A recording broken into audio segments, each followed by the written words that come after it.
Hello बच्चों, स्वागत है आपका आकाश इंस्टीट्यूट की लेटेस्ट सीरीज जिसमें हम लेके आए हैं असर्शन रीजन्स टाइप के क्वेश्चंस।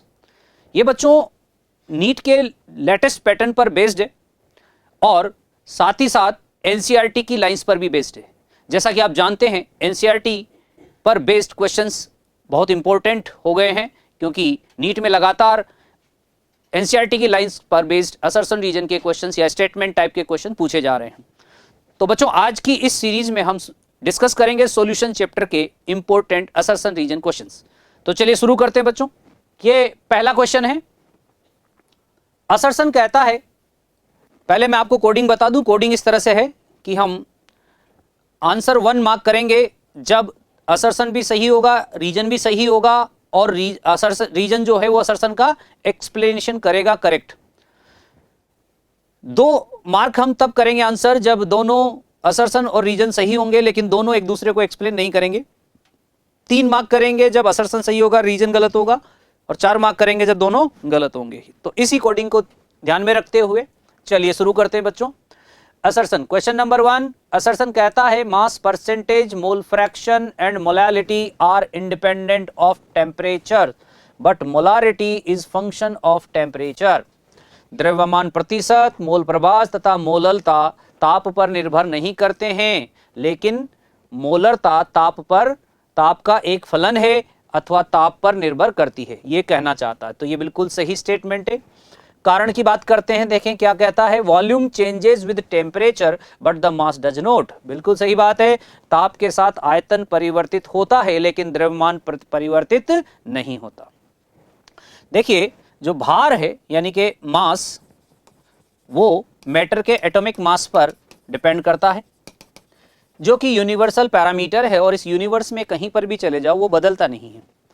लेकिन बेटा जब वॉल्यूम की बात करते हैं यानी कि आयतन की, तो वॉल्यूम जो होता है वो मैटर के पार्टिकल्स के बीच का इंटर पार्टिकल गैप डिसाइड करता है। तो होता क्या है कि जब आप टेम्परेचर बढ़ाते हो तो ये पार्टिकल एक दूसरे से दूर हट जाते हैं क्योंकि इनके बीच में काइनेटिक एनर्जी इंक्रीज होने से वेलोसिटी बढ़ जाती है और गैप बढ़ जाता है, तो ऑब्वियसली वॉल्यूम बढ़ जाता है। यानी कि टेम्परेचर बढ़ते ही वॉल्यूम बढ़ेगा। अब मोलारिटी की अगर हम बात करें तो मोलारिटी का फार्मूला होता है N/V। तो बेटा क्योंकि T पर डिपेंडेंट है तो T बढ़ते ही V बढ़ जाएगा और M कम हो जाएगा, तो आपकी मोलरता जो है वो कम हो जाएगी। लेकिन हमने कहा कि एटॉमिक मास से ही मास यानी द्रव्यमान निर्धारित होता है और द्रव्यमान इस ब्रह्मांड में नहीं बदलता। ठीक है, तो ताप पर भी सामान्यतया ये बदलेगा नहीं, ताप पर निर्भर नहीं करता है। तो ये तो हो गया पहला स्टेटमेंट की द्रव्यमान, मोल प्रभास तथा मोलता ताप पर निर्भर नहीं करते। अब इनमें से कोई भी सूत्र ले लो, जैसे भार प्रतिशत या द्रव्यमान प्रतिशत का भार सूत्र लें तो W/W का सूत्र होता है क्या? विलेय का भार बटे विलियन का भार गुणा 100, यानी कि सॉल्यूट का वेट अपॉन सॉल्यूशन का वेट इनटू 100%। अब इसमें वेट आया है, वॉल्यूम कहीं आया नहीं है। मोल प्रभास की अगर हम बात करें बच्चों तो moles of A upon total moles of substance A and substance B, और मोल्स किस पर डिपेंड करते हैं? वो भी वेट पर डिपेंड करते हैं, है ना। तो N जो है नंबर ऑफ मोल्स W/MW से निकाला जाता है। मोललता की बात करें यानी मोलैलिटी की, तो मोलैलिटी भी N/W यानी कि सॉल्वेंट के वेट पर डिपेंड करता है मोल्स, और मोल्स खुद ही वेट पर डिपेंड करते हैं। इस तरह से ये तीनों प्रॉपर्टीज मोल प्रभाज, मोललता और द्रव्यमान प्रतिशत यानी मास percentage, mole fraction and molality temperature dependent नहीं है। तो इसका सही आंसर क्या होगा? 1। That's great. तो इसका आंसर होगा 1। नेक्स्ट नंबर 2 क्वेश्चन है, the saturated solution contains the maximum amount of solute dissolved in the given amount of solvent. संतृप्त विलयन सैचुरेटेड सॉल्यूशन में विलायक की एक दी गई मात्रा में विलेय की अधिकतम मात्रा घुली होती है। बिल्कुल सही बात है। इसी को संतृप्त या सैचुरेटेड सॉल्यूशन की जो सॉल्वेंट दिया गया है उसकी फिक्स अमाउंट में सॉल्यूट का अमाउंट भी मैक्सिमम लेवल तक जब डिसॉल्व हो जाता है तो उसे सैचुरेटेड सॉल्यूशन कहा जाता है। रीजन कह रहा है the solubility does not depends upon temperature. The solubility does not depends upon temperature. तो ये गलत स्टेटमेंट हो गया क्योंकि जो जब आप सॉल्यूट और सॉल्वेंट के पार्टिकल के बीच में इंटरेक्ट करवाते हैं तो एनर्जी या तो एब्जॉर्ब होती है, एनर्जी रिलीज होती है, नेट चेंज, है ना। तो ये कह नहीं सकते कि टेम्परेचर से अफेक्टेड नहीं होगा, क्योंकि मोस्ट ऑफ केस में क्या होता है, कुछ सॉल्यूशन एक्सोथर्मिक होते हैं, कुछ सॉल्यूशन एंडोथर्मिक होते हैं। तो पहली बात तो एकदम सही है, दूसरी बात गलत हो गई, तो हम क्या आंसर देंगे, थर्ड। ठीक है बच्चों, नेक्स्ट क्वेश्चन की बात करते हैं। नेक्स्ट है assertion, pressure does not have any significant effect on solubility of solid in liquids। ठोसों की द्रव में विलेयता पर दाब का कोई सार्थक प्रभाव नहीं होता। यह तो बात बिल्कुल सही बोली है। अब उसका रीजन देख लेते हैं। Solids and liquids are highly compressible, incompressible, यानी ठोस तथा द्रव अत्यधिक असंपीड्य होते हैं। बिल्कुल यही बात, सही बात इन्होंने कहा। कंप्रेस होने का मतलब है वॉल्यूम चेंज हो जाना, ठीक है ना, चेंज इन वॉल्यूम, ठीक है ना, कम हो जाना, वॉल्यूम कम हो जाएगा। एक्सपेंड करें तो वॉल्यूम बढ़ जाएगा। अब क्या है कि सॉलिड और लिक्विड के पार्टिकल क्या होते हैं, अपनी मिनिमम डिस्टेंस पर होते हैं ऑलमोस्ट, यानी बहुत ज्यादा क्लोजली वो पैक्ड होते हैं या एक दूसरे के साथ चिपके हुए होते हैं। तो आप चाहे कितना भी प्रेशर इस पे लगा लो, उन पे और डिस्टेंस चेंज नहीं होती, उनके बीच का गैप जो है वो चेंज नहीं होता। इसका मतलब है प्रेशर से वॉल्यूम पर कोई चेंज नहीं आता। समझ में आ गया। और इसीलिए यहां पर लिखा है कि solubility of solids and liquids कोई फर्क नहीं पड़ने वाला, क्योंकि लिक्विड का वॉल्यूम भी फिक्स है, सॉलिड का वॉल्यूम भी फिक्स है। फर्क किस पर पड़ता बच्चों, गैस के पार्टिकल्स पर। जब आप गैस के पार्टिकल्स को कंप्रेस करते हैं तो उनकी कोलिजन ज्यादा बढ़ जाती है, और कोलिजन बढ़ जाने से लिक्विड के अंदर उनकी सॉल्युबिलिटी ज्यादा हो जाती है। तो गैस पर तो फर्क पड़ता है, लेकिन लिक्विड और सॉलिड के सॉल्यूशन पर प्रेशर का कोई इफेक्ट नहीं पड़ता। ओके बच्चों, अब चलते हैं नंबर 4 पर। अच्छा, इसका आंसर क्या रहेगा इस हिसाब से, तो इसका आंसर रहेगा 1। एक्सप्लेन कर रहा है एकदम, तो इसका आंसर 1। नेक्स्ट है number 4, the solubility of gases in liquids decreases with rise in the temperature. ताप में वृद्धि के साथ गैसों की द्रव में विलेयता घटती है। सही बात है, अभी बताते हैं क्यों। और reason, dissolution of gases in liquids is endothermic process. गैसों का द्रव में विलीनीकरण एक ऊष्माक्षेपी प्रक्रिया है। गलत स्टेटमेंट है। एक्चुअली जब सॉल्यूशन के अंदर गैस डिसॉल्व होती है तो अभी यहां क्या है बच्चों की गैस के पार्टिकल तो एक दूसरे से फ्री हैं, उनके बीच में कोई force of attraction comparatively negligible है नहीं। लेकिन जब बच्चों वो सॉल्यूशन के अंदर एंटर करते हैं तो सॉल्वेंट के जो पार्टिकल है उनके साथ वो intermolecular force of attraction develop करते हैं। इसका रिजल्ट ये होता है कि एनर्जी रिलीज होती है। इसलिए गैसों का लिक्विड के अंदर सॉल्युबिलिटी जो है, डिसोल्यूशन जो है वो क्या है, एक्सोथर्मिक है ना। तो फर्स्ट स्टेटमेंट ये कह रहा है, इस हिसाब से सेकंड तो गलत हो गया। फर्स्ट, ताप में वृद्धि के साथ गैसों की द्रव में विलेयता घटती। अब सुनो, यहां क्या हो रहा है, इक्विलिब्रियम डेवलप हो जा रहा है ना। इक्विलिब्रियम डेवलप हो जा रहा है कि ए जो है, जो गैस है वो सॉल्यूशन में यानी सॉल्वेंट में डिसॉल्व हो रही है और क्या बन जा रहा है, सॉल्यूशन बन जा रहा है। ठीक है, रिएक्शन रिवर्सिबल है, प्लस क्या रिलीज हो रही है, हीट रिलीज हो रही है।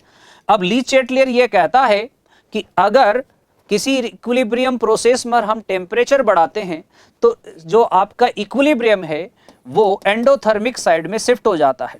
अब आपको यह भी पता होगा कि रिवर्सिबल रिएक्शन के दोनों साइड एक दूसरे के अपोजिट नेचर के होते हैं।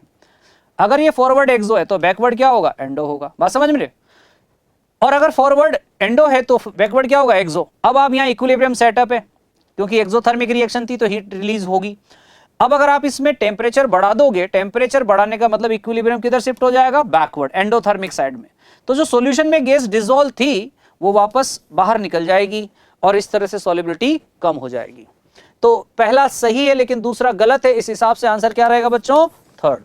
नेक्स्ट नंबर 5, असर्शन कह रहा है addition of a non volatile solute to a solvent decreases the vapour pressure of the solution.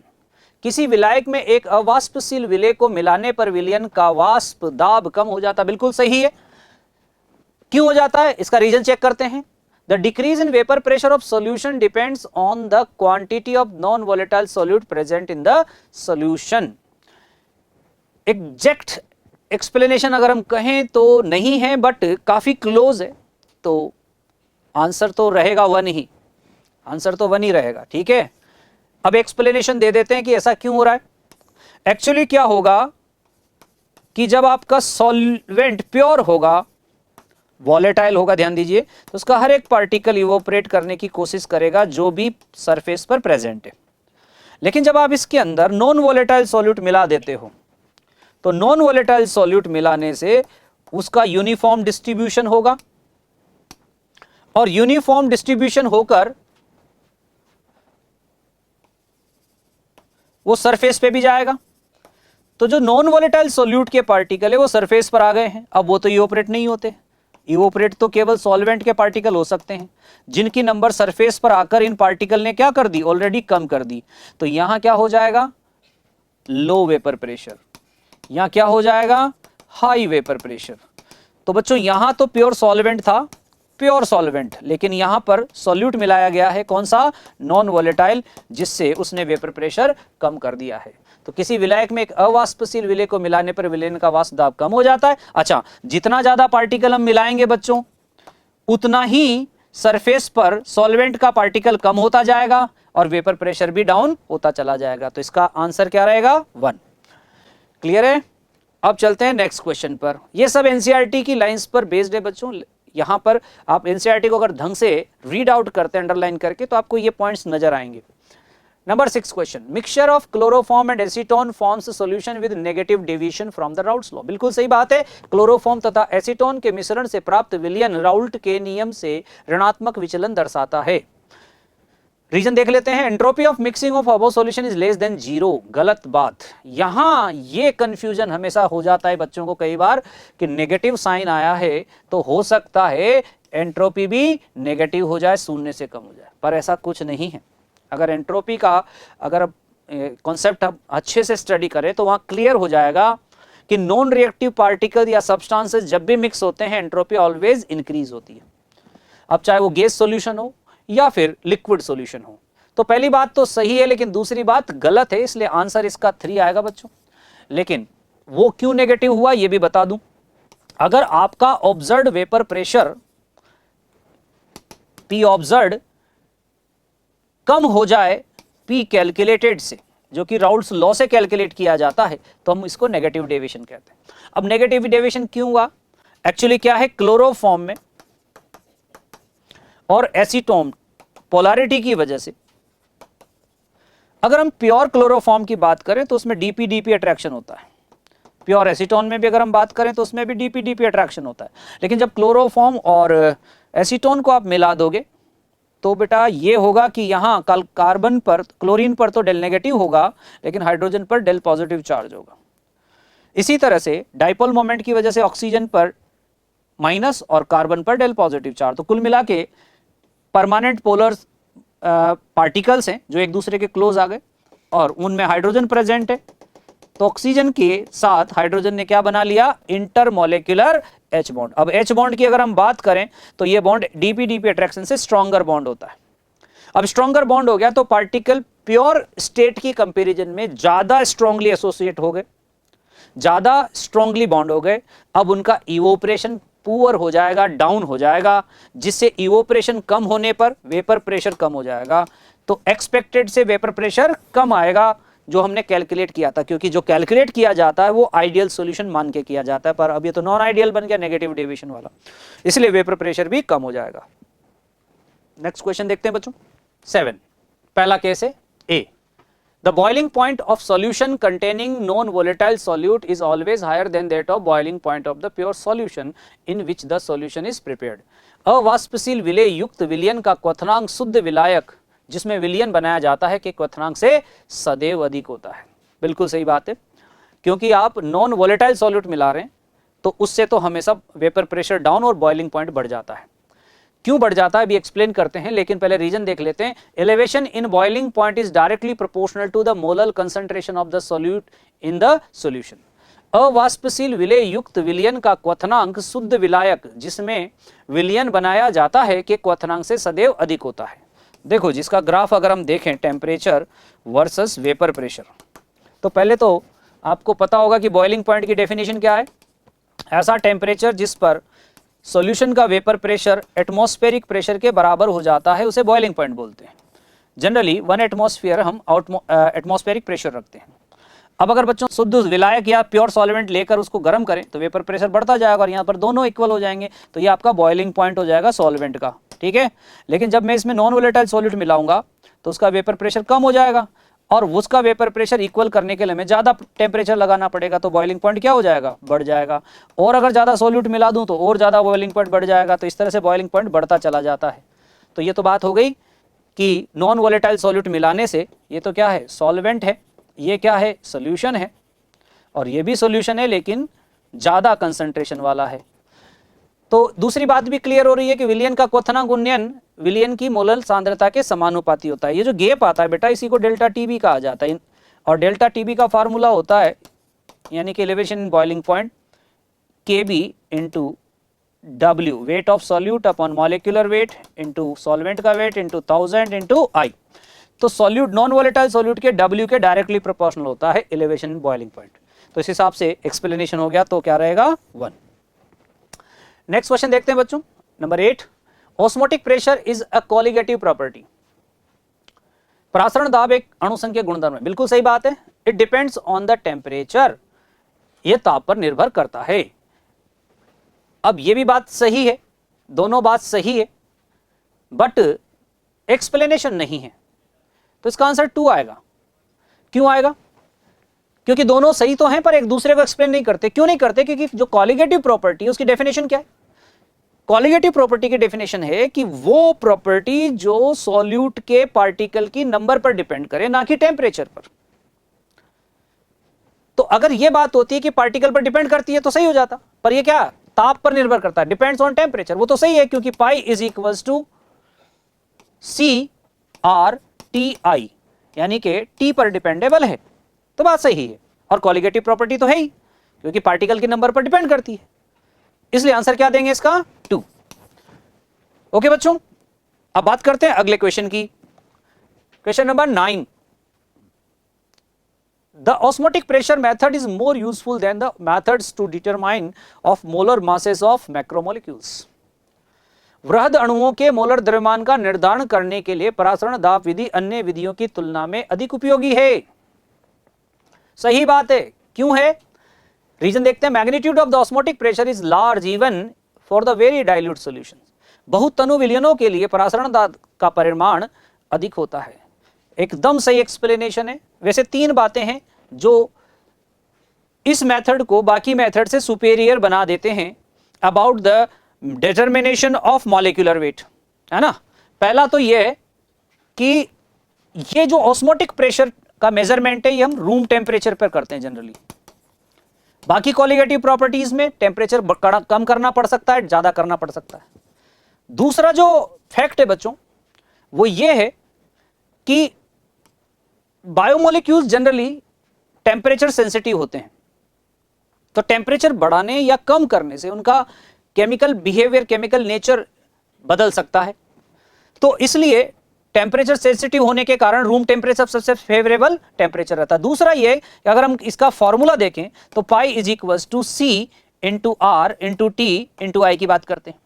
तो रूम टेम्परेचर के आसपास T कितना लेते हैं जनरली? 300 केल्विन मान के चल लेते हैं, 27 डिग्री सेल्सियस। R का वैल्यू भी 0.0821 के आसपास होता है।